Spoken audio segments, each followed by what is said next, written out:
saya divonis mengidap penyakit kanker usus besar. Seharusnya waktu itu saya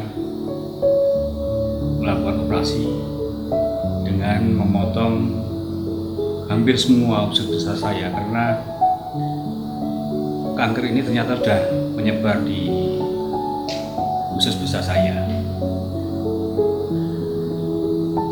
Namun waktu itu operasi tersebut harus diundur. Kakak saya yang dari Jakarta menginformasikan kepada saya bahwa di Jakarta ada seorang dokter spesialis kanker, namun tidak dengan mengoperasi, tapi dengan ramuan herbal. Singkat cerita, saya setujui saran dari kakak tersebut karena saya pikir dioperasi ataupun tidak, sepertinya saya tidak akan bertahan dengan penyakit kanker ini.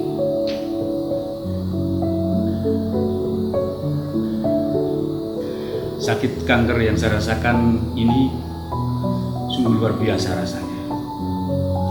Daging di dalam perut saya ini rasanya seperti ditusuk besi sampai tembus, dan rasa sakit itu saya rasakan sepanjang hari tanpa henti. Ini membuat saya kesulitan tidur dan berat badan saya turun drastis sampai 44 kilo. Di dalam kondisi yang tidak bisa apa-apa ini, saya diingatkan akan dosa-dosa yang telah saya perbuat. Tuhan mengingatkan saya itu seperti saya melihat slide di depan saya, semua dosa yang telah saya perbuat.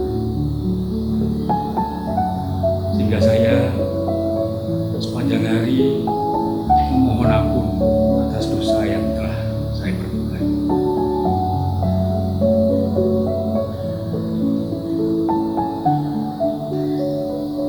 Saya berusaha untuk kuat menahan rasa sakit itu, karena saya teringat kata-kata dari kakak saya yang juga sudah meninggal karena mengidap penyakit kanker juga. Menurut kakak saya, sakit yang dia derita tidak ada apa-apanya dibandingkan dengan sakitnya Tuhan Yesus saat menebus kita. Kata-kata itu benar-benar menguatkan saya, sehingga pada suatu saat saya benar-benar sudah pasrah, karena rasanya sakit ini tidak ada perubahan, dan saya menyerah pada Tuhan Yesus. Jika Tuhan akan panggil saya siap. Hanya saya mohon supaya Tuhan memegang tangan saya, karena menurut saya kalau saya memegang tangan Tuhan, saya takut akan lepas. Jadi saya mohon Tuhan yang memegang tangan saya.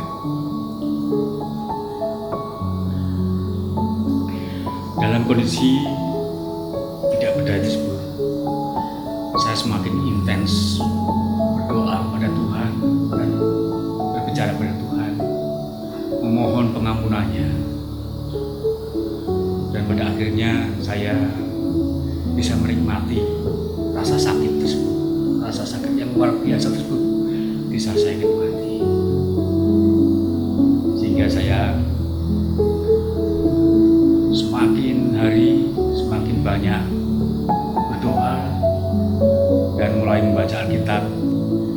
Selain itu saya juga mendoakan siapapun yang Tuhan ingatkan pada saya.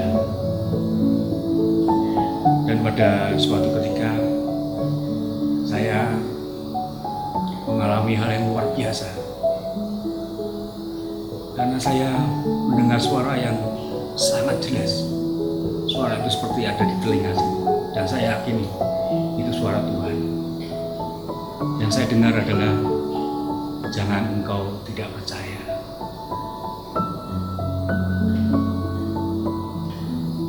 Di suatu hari yang lain, saya kembali mendengar kata-kata yang sangat jelas seperti yang saya alami sebelumnya.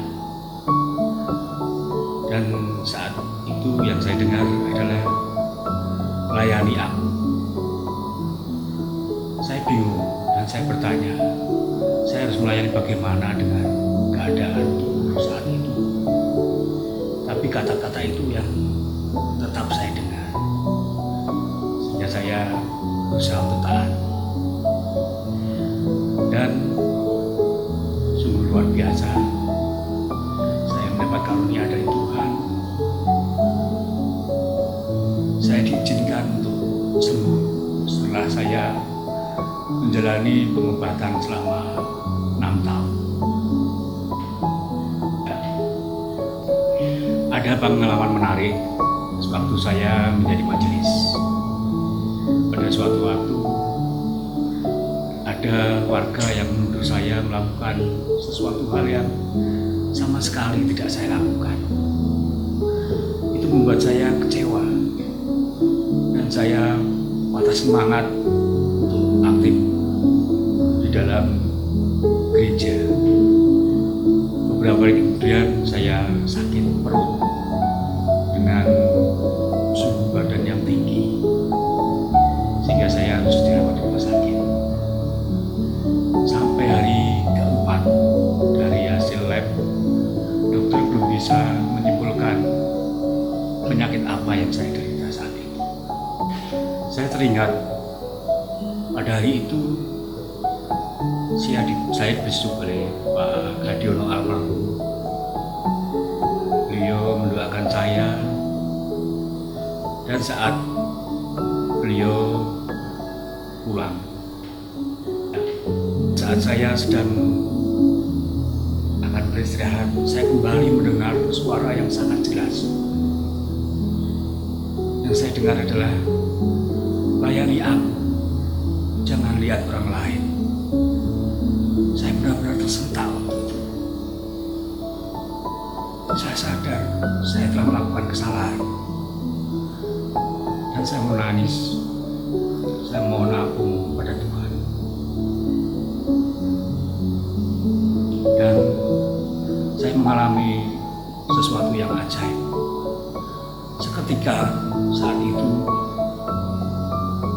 perut saya sembuh dan suhu badan saya normal kembali. Dan sorenya saya bisa pulang kembali ke rumah.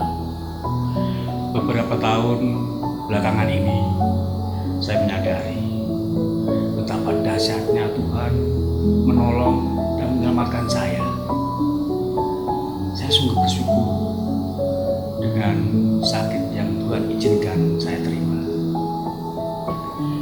Saya merasa dipaksa Tuhan untuk berserah, untuk banyak waktu berbicara dengan Tuhan, untuk mendoakan orang lain,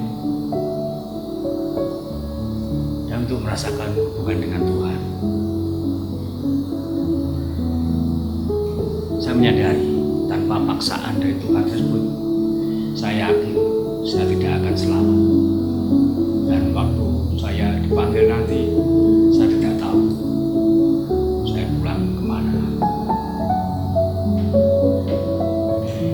Yang saya inginkan saat ini adalah saat saya dipanggil Tuhan nanti, saya bisa kembali ke rumah Bapa, bukan ke tempat yang lain. Dan saya mohon Tuhan menolong dan memegang tangan saya dalam saya menjalani kehidupan ini.